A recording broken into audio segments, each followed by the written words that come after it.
They stopped. Not because you finally said something, not because you set a boundary or stood your ground or blocked their number after rehearsing it for weeks. They stopped because something inside you went quiet. And here's what makes this dangerous. Most people don't notice what actually changed. They think it was the silence, the distance, the new confidence. So they try to protect it. They try to replicate it. They perform the same moves, thinking that's what worked. And then, slowly, carefully, the targeting starts again. Most people don't even realize they're the ones turning the signal back on. Because what made them stop wasn't something you did. It was something that disappeared. Something they used to detect in you before you even opened your mouth. An internal response so automatic, so beneath your awareness, that you didn't know you were broadcasting it. This isn't about getting stronger. It's not about learning to fight back or finally respecting yourself. It's about understanding what toxic people actually attach to, and why the moment that attachment point dissolves, they lose interest without explanation, without closure, without ever admitting why. By the end of this, you'll know exactly what vanished, and why trying to recreate it manually is what switches the signal back on. Most advice tells you the shift happens when you finally speak up. When you enforce boundaries, stand firm, say, "Enough is enough." But that's not when they stop. That's when you're still engaged, still responding, still providing exactly what they need. The real shift happens earlier, quieter, beneath language entirely. Toxic people don't attach to weakness, they attach to access. And access isn't about what you allow them to do, it's about what happens inside you when they show up. The automatic tightening, the mental rehearsal, the need to explain yourself before anyone's even asked. That's the signal. That's what they read. You've seen this. A family member who used to provoke you suddenly stops. No conversation, no apology, no acknowledgement. A coworker who changes their tone for no clear reason. Someone who just drifts away. No drama, no closure. Most people celebrate without understanding why it happened, so they accidentally undo it later. They think it was something they said, something they did, and they try to keep doing it. But you don't need a new skill. You need to notice what already shifted, because understanding this is the difference between freedom and repeating the same pattern with different people. If you've ever felt someone quietly lose interest in controlling you, stay. This explains more than you expect. Toxic people don't scan for weakness. They scan for reaction patterns. It's not about being kind or passive or easy to manipulate. It's about having an internal response they can count on. Something predictable, something that fires the same way, every time, without fail. You've done this without realizing it. Over-explained when no one asked for an explanation. Justified why you were late, why you said it that way, why you made that choice, before anyone questioned you. Defended your intentions when there wasn't even an accusation in the room yet. That impulse? That split-second need to clarify, to smooth things over, to make sure you're understood? That's the wire they detect. And it has nothing to do with kindness. You're not being targeted because you're good. You're being targeted because your system reacts in a specific, reliable way. They're not reading your values. They're reading your wiring. Think about it. There are people in your life right now who are just as kind as you, maybe kinder, but they never get the same treatment. They're never the ones getting tested, baited, or slowly drained. Not because they're cold, not because they're rude, because their wiring doesn't light up the same way. Toxic people are pattern recognition machines. They don't need to think about it. They feel when someone's system is available, when there's an opening, when something inside you moves in response to them. Even if you say nothing, even if you smile and stay calm on the surface, the reaction isn't in your words. It's deeper. It's in the tiny tension in your chest when their name appears on your phone. The mental script that starts writing itself before you've even responded. The subtle recalibration you do internally, without choosing to. And that wiring is detectable long before words appear. The detection happens below conversation, before tone, before words, before you've even decided how to respond. They're not analyzing what you say. They're tracking something older, something your nervous system does automatically when their presence enters your awareness. You know this feeling. Someone interrupts you, and it always happens at the exact same moment, right when you're about to finish a thought, right when you're starting to relax. A comment lands, and it's always on the same day of the week, always when you're already stretched thin. Then there are days when nothing happens. No tests, no jabs, no subtle provocations, and you have no idea why. That's not random.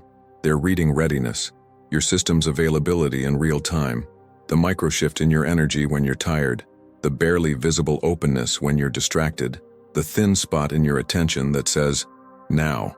You don't broadcast this consciously, but your body does. The slight forward lean when someone raises their voice, the breath you hold when tension enters a room, the way your eyes track their mood before you track your own.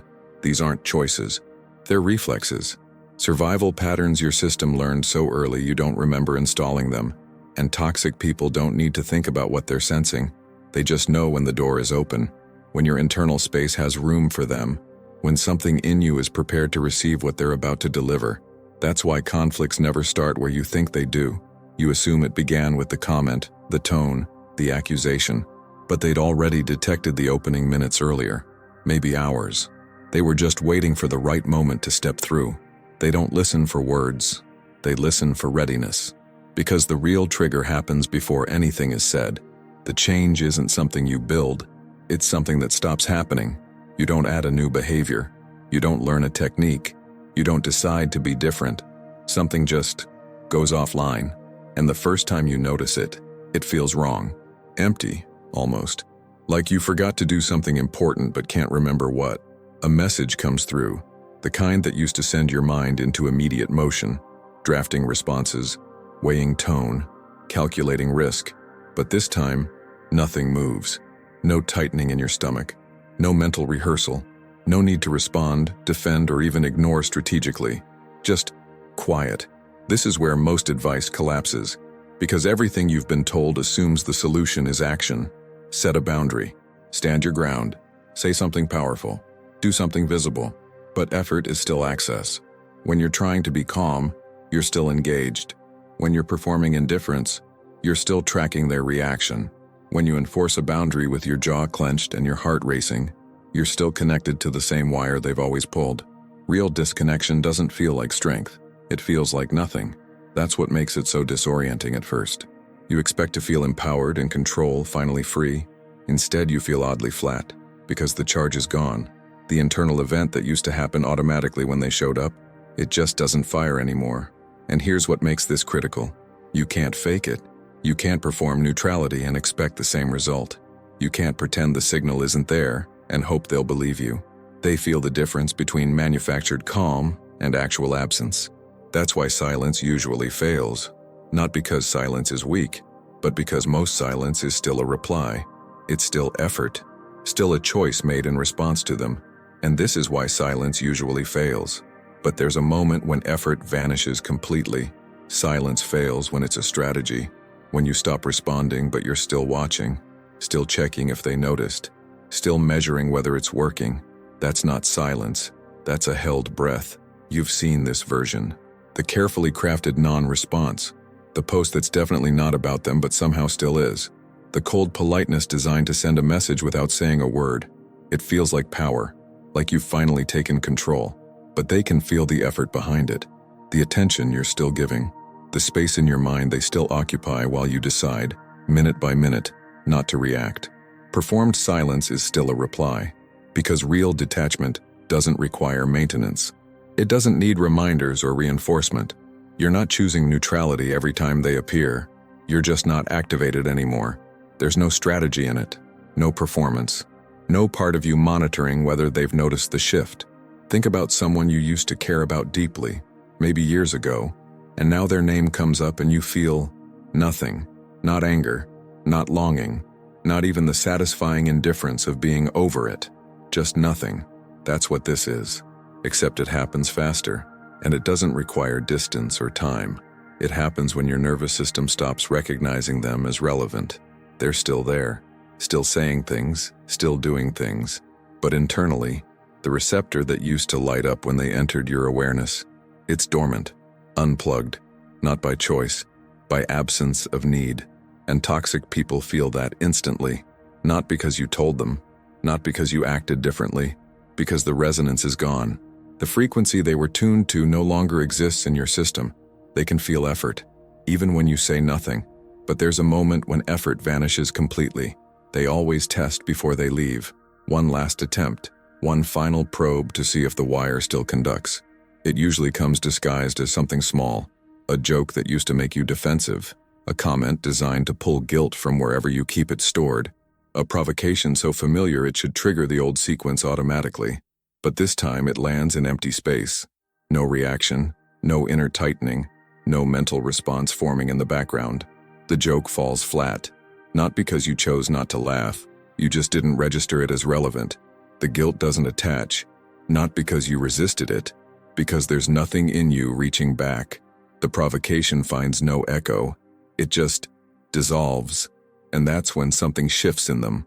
You won't see it clearly, they won't announce it, but there's a recalibration happening in real time, a subtle withdrawal, a microscopic step back, because what scares them isn't resistance.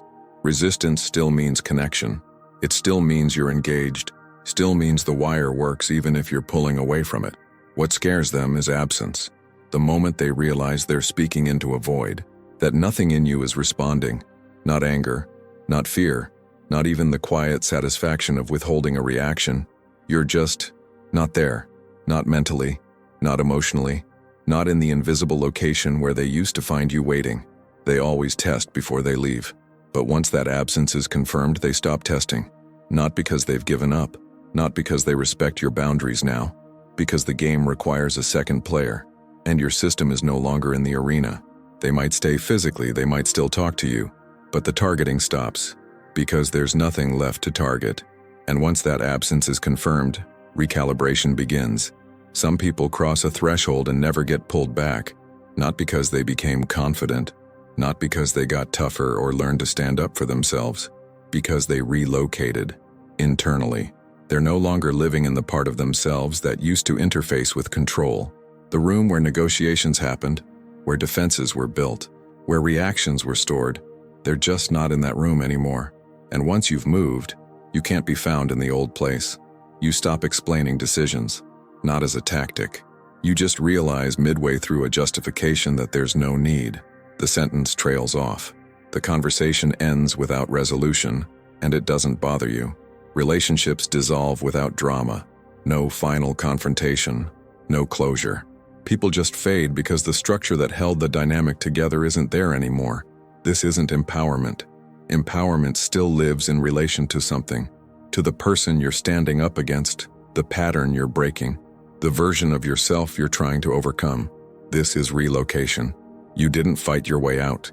You didn't build walls or enforce distance. You're just somewhere else now, operating from a different internal coordinate. And from that place, the old provocations don't reach. Not because you're blocking them, because they're aimed at a location you no longer occupy. Think of it like this. They're still knocking on the door of a house you don't live in anymore. They can knock forever. The door might even be unlocked, but you're not inside. You moved without forwarding address, without announcement. Your system made the shift beneath your conscious awareness, and by the time you noticed, you were already gone. That's why some people are never targeted again, not because they became untouchable, because they became unreachable. And the biggest change isn't social. The real change isn't what you gain, it's what stops taking up room. You don't feel powerful. You don't feel victorious. You don't feel like you finally won something. You feel spacious. There's room in your mind that wasn't there before. Mental real estate that used to be occupied by rehearsal, anticipation, defense preparation, now just open, available. The internal script stops writing itself. You're not running conversations in your head anymore, not predicting how they'll respond, what you'll say back, how you'll protect yourself if it escalates. The vigilance fades, not because you decided to let your guard down, because there's nothing your system feels it needs to guard against. You stop bracing. That subtle, constant tension you didn't even know you were carrying, the tightness in your shoulders before certain interactions, the shallow breathing when their name appears, it just releases. And suddenly, you have energy you forgot existed.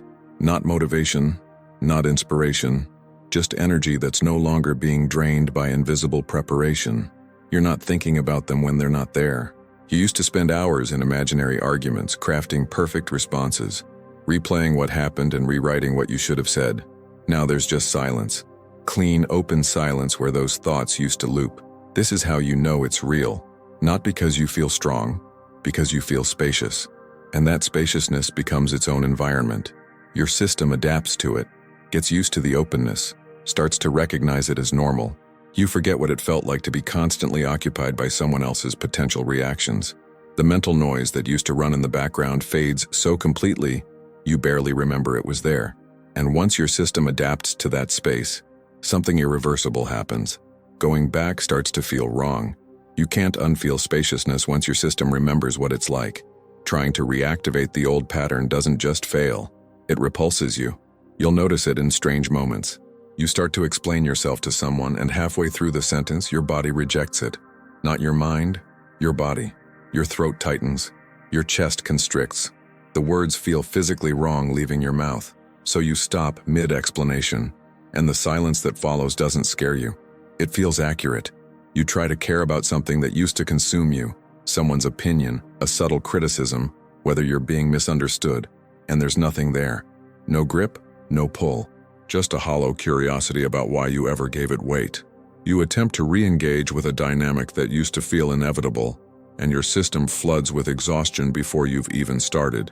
Not the tired that comes from effort, the tired that comes from forcing yourself into a space that no longer fits. That discomfort isn't weakness, it's protection. Your nervous system has recalibrated to a different baseline. It knows what internal peace feels like now.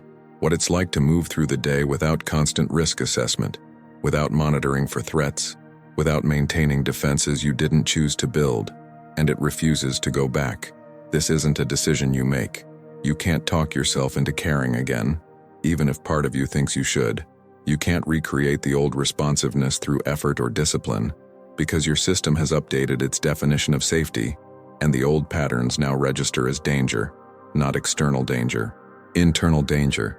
The threat of returning to a version of existence that requires you to be smaller, tighter, more vigilant than you need to be. Your system remembers, and it won't let you forget, even when forgetting feels easier, even when going back seems simpler. The door closed from the inside. They didn't leave because you fought back. They left because there was nothing left to reach. This was never about them. It was never about what they did, what they said, or why they targeted you in the first place. It was about what dissolved in you, the internal receptor that used to activate when they showed up, the automatic response they could count on, the access they had without asking for it. That access died before the conflict did, before the boundary, before the distance. It stopped transmitting, and once the signal went dark, they had no choice but to recalibrate or leave. You didn't push them away. You relocated to a place they couldn't follow, and now you know what actually changed. Not your strength, not your confidence, not your ability to stand up for yourself. Your system stopped making space for interference. That's the shift. That's what they felt. That's why they stopped. This channel isn't about fixing people. It isn't about winning or healing or finally getting the upper hand. It's about what happens when you're no longer available to be accessed. Subscribe if you're done being reached.